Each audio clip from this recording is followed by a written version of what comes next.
इधर आओ, मेरे से बात करो, मुझे अपनी समस्या समझाओ। आओ, आ जाओ आ जाओ आ जाओ। अरे मार क्यों रहे इनको? इनसे कहिए आ जाओ आ जाओ आ जाओ। मैं बुला रही हूं, आने दीजिए, आने दीजिए इन्हें। आ जाओ बेटा।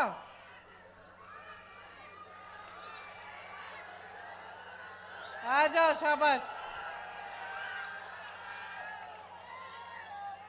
आओ, ऊपर आओ। उसको पकड़ो मत। अरे कुछ नहीं, आने। इधर आओ। नाम क्या है तुम्हारे? आसिफ खान। ये देखो, ये है आसिफ, ये बिहार का नौजवान है। लड़ लड़ के वहां से आया मुझे अपनी समस्या बताने के लिए। ये है बिहार का नौजवान जो अपने अस्तित्व को समझता है, अपने अधिकारों को समझता है, जो लड़ता है अपने अधिकारों के लिए, जो समझ रहा है कि इसके साथ क्या हो रहा है आज।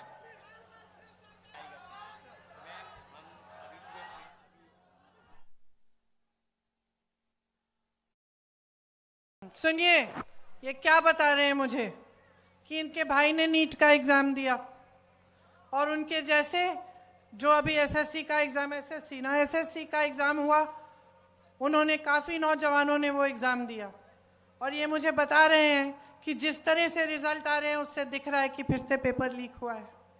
कह रहे हैं कि जब प्रदर्शन करने गए, अपने अधिकार मांगने गए, तो इनको पुलिस ने पीटा,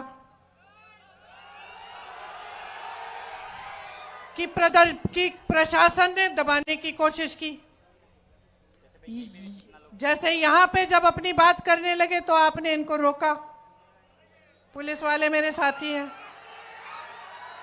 आपकी गलती नहीं है, आपकी गलती नहीं है, आप अपनी ड्यूटी कर रहे हैं। आपको बताया गया है कि आपकी ड्यूटी जनता की आवाज को दबाना है, ये बताया गया है।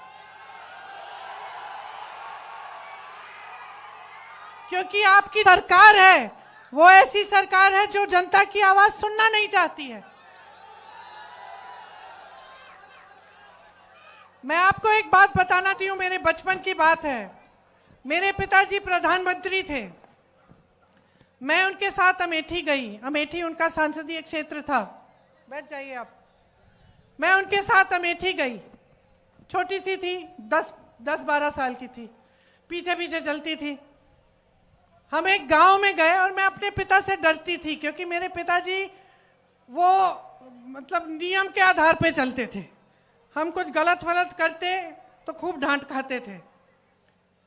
पिताजी गांव के अंदर गए, मैं पीछे पीछे गई और एक महिला बड़ी जोर से उनको डांटने लग गई। मैं डर गई। मैंने सोचा ये महिला कैसे डांट रही है मेरे पिताजी को। अब आप सोचिए, मेरे पिताजी प्रधानमंत्री थे, गांव के अंदर गए, गांव की महिला ने उनको खूब डांटा कस के। क्यों? क्योंकि भैया तुम 7 महीने पहले आए थे, तुमने हमें कहा था कि यहाँ पे नल लगवाओगे। 7 महीने निकल गए हैं, तुम हमारे सांसद हो, तुम प्रधानमंत्री हो, अभी तक तुमने नल नहीं लगवाया। डांटा उन्होंने। तो मैंने सोचा, मैं छोटी सी थी, मैंने सोचा तो भैया अब तो पिताजी डांटेंगे, तो मैं और डर गई। पिताजी ने डांटा नहीं, डांटा नहीं, प्यार से बात किया, बोला बहन यहां आओ, समझाया कि इस नल को मैंने सैंक्शन कर लिया है, इसमें समय लगता है, ये हो जाएगा, ये अगले 1-2 महीने में तुम्हारा नल लग जाएगा। जब हम गाड़ी में बैठे, मैंने पिताजी से पूछा कि पिताजी तुम्हें इस गांव की महिला ने बहुत डांटा, आपको गुस्सा नहीं लगा, गुस्सा नहीं चढ़ा? कहते बिल्कुल नहीं चढ़ा बेटी, क्योंकि ये मेरा कर्तव्य है और जब वो मुझे डांटती हैं तो वो सही करती हैं, उनका अधिकार है, मेरा कर्तव्य है उनके लिए काम करना, मैं उनका सेवक हूं। तो अगर सरकार, देखिए मैं अपने पिता की प्रशंसा नहीं करने के लिए यहां खड़ी हूं, मैं आपको एक बात बता रही हूं, साधारण बात, कि उस समय बड़े से बड़े नेताओं की क्या मानसिकता होती थी। अगर जनता की समस्या है, इस लड़के की कोई समस्या है, इसके साथ गलत हो रहा है, ये प्रदर्शन कर रहा है, अपना अधिकार मांग रहा है, तो ये तो हमारी लोकतंत्र की सबसे बड़ी देन है, सबसे बड़ी मजबूती है, सबसे बड़ी शक्ति है। नेता को इसके सामने झुकना चाहिए, नेता को कहना चाहिए कि हाँ, हम तुम्हारी समस्या को का समाधान करने की कोशिश करेंगे। और जब नेता ऐसा होगा, जब सरकार ऐसी होगी, तब पुलिस भी ऐसी होगी। तब पुलिस आपको पीटेगी नहीं, तब पुलिस और प्रशासन भी आपको पीटेंगे नहीं, वो करने देंगे प्रदर्शन, खड़े रहेंगे। आप अपना प्रदर्शन करेंगे, वो खड़े रहेंगे, आप प्रदर्शन करके घर चले जाएंगे। तो इनकी गलती नहीं है, ये भी अपनी ड्यूटी कर रहे हैं, क्योंकि इनकी सरकार इनको कह रही है कि जाओ दबाओ इस प्रदर्शन को। तो समझ लीजिए कि बदलाव आपको हर स्तर पर चाहिए, आपको हर स्तर पर लाना है।